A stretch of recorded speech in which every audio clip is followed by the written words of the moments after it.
Dans ce cours, on aborde la commande des systèmes linéaires invariants continus dans le cadre de la théorie des asservissements. Ces théories ont été développées au milieu du XXe siècle, en particulier avec les travaux de Bode, Nyquist, Black, Nichols et Evans. On commencera par préciser les notions de commande des systèmes en boucle ouverte et en boucle fermée et l'intérêt que présente cette seconde approche. Pour les systèmes en boucle fermée ou systèmes asservis, on étudie leur performance, stabilité et précision. Contrôler un système, c'est appliquer sur ses entrées de commande les signaux qui permettent de réaliser les réponses avec le transitoire et le régime permanent désiré. Si l'on souhaite, malgré la présence de perturbations, conserver la sortie constante, c'est un problème de régulation. Typiquement, tenir une vitesse et une altitude de croisière. Si l'on désire que la sortie suive une trajectoire en fonction du temps, c'est un problème de poursuite de trajectoire. Par exemple, maintenir l'axe de visée d'une caméra embarquée sur un avion de reconnaissance dirigé vers une cible en mouvement. A priori, définir une commande qui réalise cet objectif est simple. Connaissant dans le domaine de la place la relation entrée-sortie, soit S de P égale H de P fois U de P, où S de P désigne la transformée de la place de la sortie, U de P celle de la commande et H de P la fonction de transfert du système. Dès lors qu'on s'impose la sortie désirée S de T, on peut en déduire la sortie désirée de P, donc ça forme la Laplacienne, et ensuite calculer l'expression de la commande U de P, qui est égale à l'inverse de H de P fois la transformée de Laplace de la sortie désirée. Le problème de cette approche est que le modèle doit être parfaitement identifié et ne pas être soumis à des perturbations. Celle-ci, en effet, pourrait affecter la sortie et la rendre différente de celle désirée. Pratiquement, cette méthode est utilisée pour la commande de systèmes non linéaires. C'est la méthode dite d'inversion dynamique. Encore qu'en pratique, on la couple avec des méthodes d'asservissement classiques qui seront vues dans ce cours. À titre d'exemple, supposons le système du premier ordre de gain statique égal à 2 et de constante de temps égale à 2 secondes. En réponse à un échelon unitaire, la sortie de ce système tend vers 2 en régime permanent et le temps de réponse, donc la durée du transitoire, est de l'ordre de 6 secondes. On désire une sortie désirée, S désiré de t égale à 1 moins exponentielle moins t, soit un temps de réponse de l'ordre de 3 secondes, 3 fois la constante de temps, et en régime permanent, une valeur égale à 1. C'est toujours le même système, mais le fait de le commander autrement qu'avec un échelon va permettre de réduire le temps de réponse et de modifier la valeur en régime permanent. La transformée de Laplace de la sortie désirée de t, c'est celle d'un échelon, 1 sur p moins la transformée de Laplace inverse de exponentielle moins t, soit 1 sur p plus 1. Si l'on réduit tout ceci au même dénominateur, c'est 1 divisé par p fois p plus 1. On va multiplier cette expression par l'inverse de h de p, c'est-à-dire 2 sur 2p plus 1, et on obtiendra alors l'expression de u de p, puis avec les tables transformées, on déduira celle de u de t. Le signal de commande représenté en bleu présente un dépassement à l'origine, on dit aussi un overshoot. Et c'est le fait d'appliquer un signal de commande énergique qui accélère la réponse du système, qui est représenté à l'envers, et dont la durée du transitoire est désormais de 3 secondes. La figure de droite, elle, montre l'effet d'un échelon de perturbation qui diminue la valeur de la sortie et que la commande précalculée ne pouvait pas anticiper. En conséquence, cette approche est peu robuste aux incertitudes de modèle et aux perturbations. On présente ici la structure bien connue d'un système asservi. Le système à contrôler est muni d'un capteur qui, en réponse à une commande, mesure la réponse ou sortie. Cette dernière est comparée à une consigne qui peut être traitée par un transducteur, de sorte que les signaux à comparer sont de même nature et reflètent des grandeurs homogènes. La consigne est un signal au moyen duquel l'opérateur précise la sortie désirée. L'erreur qui résulte de cette comparaison est traitée par un circuit correcteur. Il peut s'agir d'un effet amplificateur, d'un effet atténuateur, dérivateur ou intégrateur, ou encore de toute combinaison linéaire de ces opérations. Le sens et l'intérêt de ces traitements seront vus au prochain chapitre. Le système à commander est évidemment soumis à des perturbations. Sur cette planche, le point d'entrée de la perturbation est arbitraire. Il peut en exister plusieurs. Par exemple, du jeu sur les gouvernes de vol à avion, des perturbations aérologiques, les effets de la température sur les effets sur la motorisation, et donc les perturbations seraient matérialisées par des signaux entrant en divers points de la boucle d'asservissement. Le modèle du système est décrit par H2P et il est généralement mal identifié. Il comporte donc des incertitudes de modèle. C'est par exemple le cas des coefficients aérodynamiques d'un avion. Les essais en soufflerie, en vol ou par des méthodes numériques renvoient des valeurs qui, si elles sont du même ordre de grandeur, diffèrent. Le capteur, lui, en revanche, délivre une information précise, sans erreur systématique. C'est-à-dire qu'en moyenne, les erreurs de mesure sont nulles. Le capteur est fidèle, c'est-à-dire qu'à deux instants différents, il va, pour une même grandeur physique mesurée, renvoyer la même mesure. Il n'y aurait en effet aucun intérêt à équiper un avion, aussi performant soit-il, avec un altimètre renvoyant une mesure erronée. Le rôle du transducteur a déjà été précisé.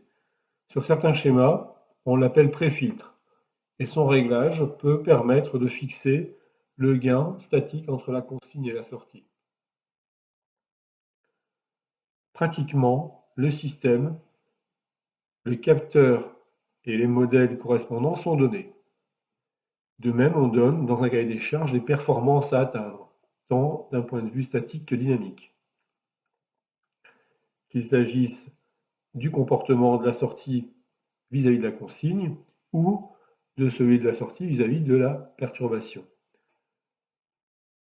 Il faut donc dimensionner un correcteur qui permette au système ainsi contrôlé de réaliser les performances désirées. En pratique, ce correcteur est réalisé par des filtres numériques, implémentés sur calculateur, sous forme d'équations de récurrence.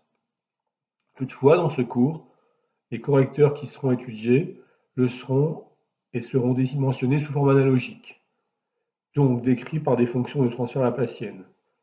Mais, en séance de travaux pratiques, nous utilisons des fonctions fournies par MATLAB qui permettent de transformer une fonction de transfert à temps continu en une fonction de transfert pour un système à temps discret. Et par suite, nous l'exprimerons sous forme d'une équation de récurrence. La maille supérieure de la boucle, qui contient le correcteur et le système, est appelée chaîne directe. Celle contenant le capteur est appelée chaîne de retour. Pratiquement, et pour la plupart des systèmes asservis, dont une définition est ici proposée, on souhaite, au moins en régime permanent, que la sortie soit égale à la consigne et que les perturbations soient sans effet sur la réponse. Autrement dit, qu'en régime permanent, la fonction de transfert qui lie la perturbation à la sortie soit nulle. On liste ici quelques exemples de systèmes asservis. Une servocommande, dont la consigne est la position désirée de la gouverne de vol. La commande est l'intensité du courant électrique qui pilote la servo. À ce sujet, ne confondez pas consigne et commande. Une consigne est une information, généralement de même nature que la sortie à contrôler, soit une position, une vitesse, etc. Alors qu'une commande est un signal associé à un actionnaire. Pour ce système, la vitesse de l'appareil, à l'origine d'efforts aérodynamiques, constitue une perturbation. On peut également citer les modes supérieurs d'un pilote automatique pour le contrôle de l'altitude, de la vitesse et du cap.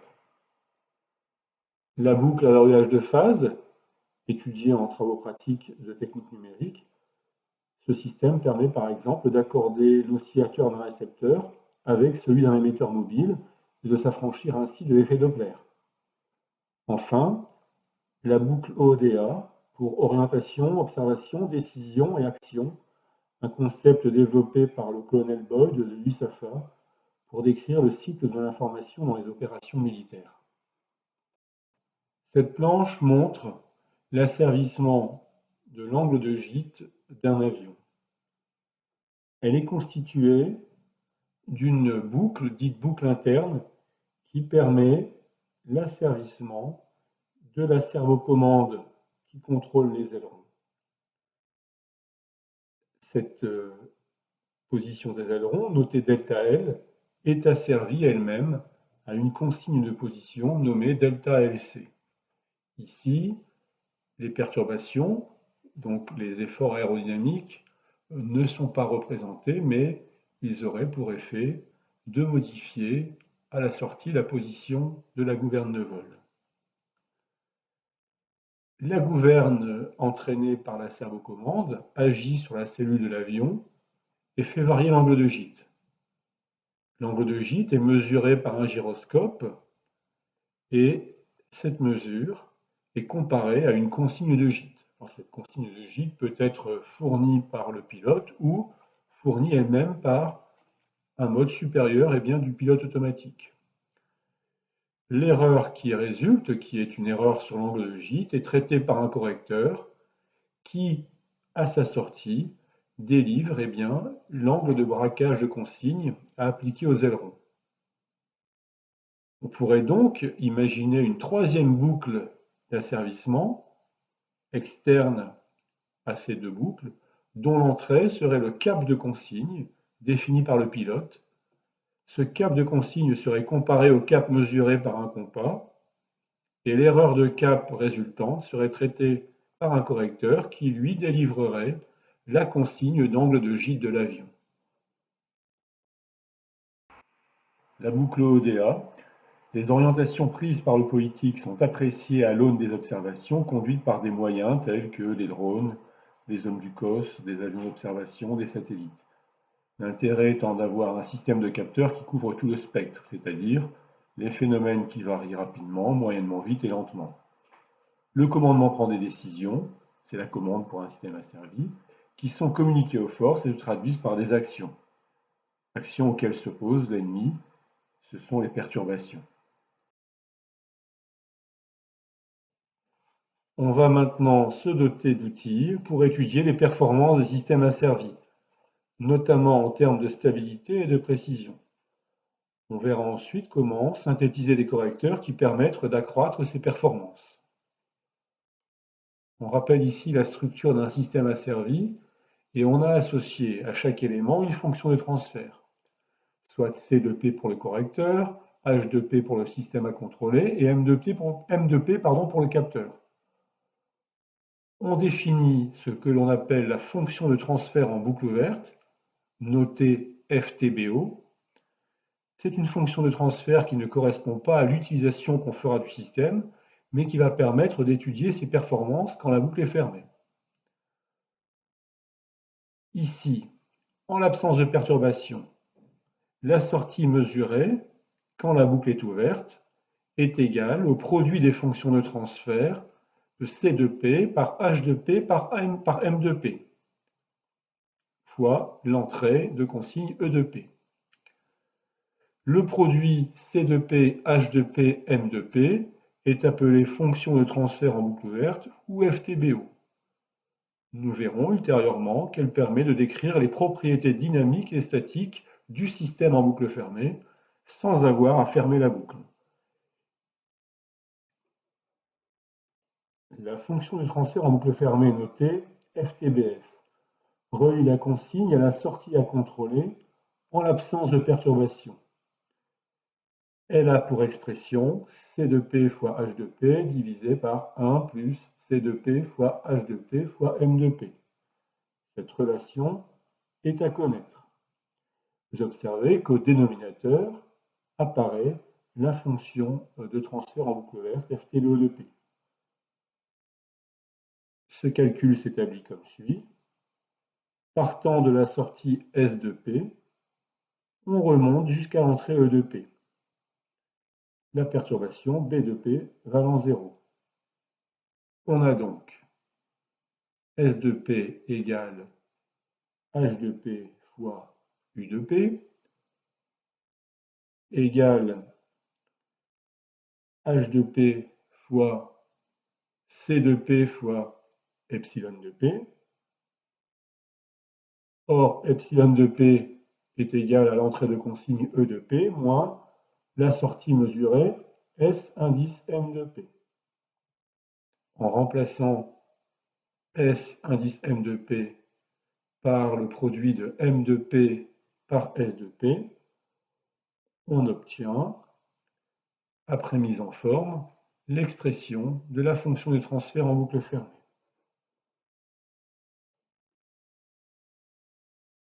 On peut aussi calculer, pour le cas particulier présenté ici, l'expression de la fonction de transfert qui lie la sortie S de P à la perturbation B de P, tandis que l'entrée de consigne E de P est nulle. Pour un système présentant un point d'entrée de la perturbation situé ailleurs sur la boucle, il faudrait conduire le calcul propre à cette configuration. On laisse le calcul à titre d'exercice. Vous observez que les deux fonctions de transfert ont le même dénominateur, par conséquent les mêmes pôles.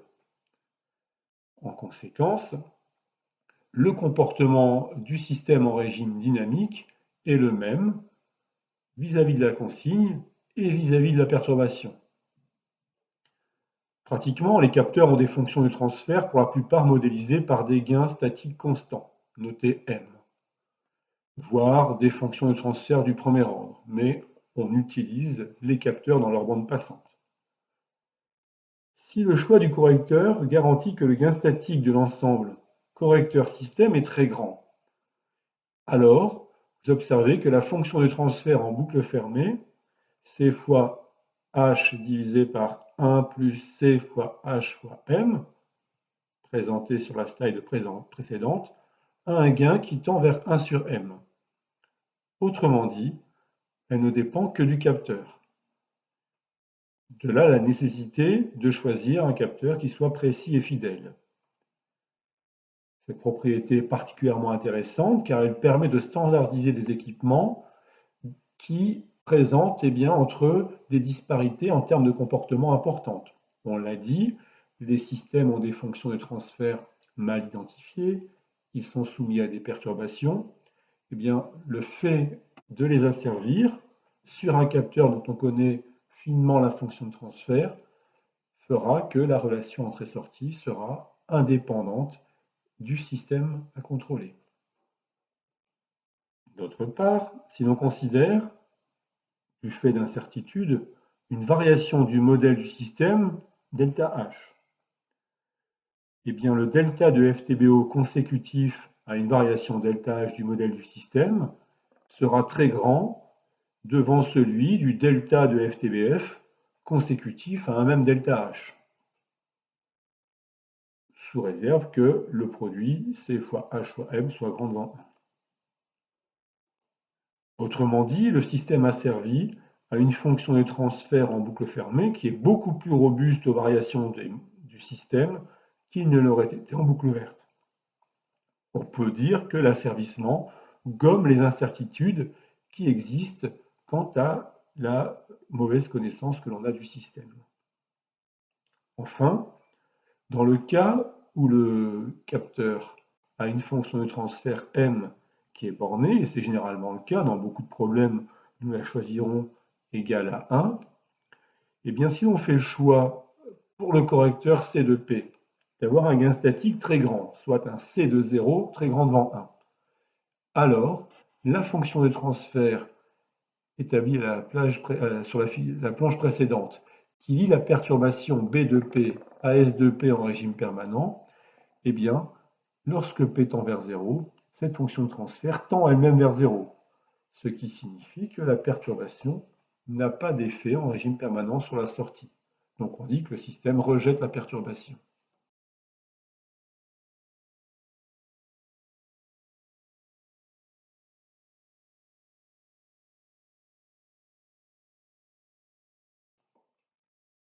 Il est souvent commode de ramener le système à une chaîne de retour qui vaut 1. Pour cela, on peut modifier le schéma de l'asservissement, qui est ici représenté sans entrée de perturbation. On y parvient en multipliant l'expression de la fonction de transfert en boucle fermée par m de p au numérateur et au dénominateur. On fait ainsi apparaître la fonction de transfert en boucle ouverte, soit c de p, h de p, m de p. Et pour que les deux formes soient identiques, il faut prémultiplier l'expression proposée à droite par 1 sur m de p. Alors notez ici qu'on n'a pas représenté le transducteur.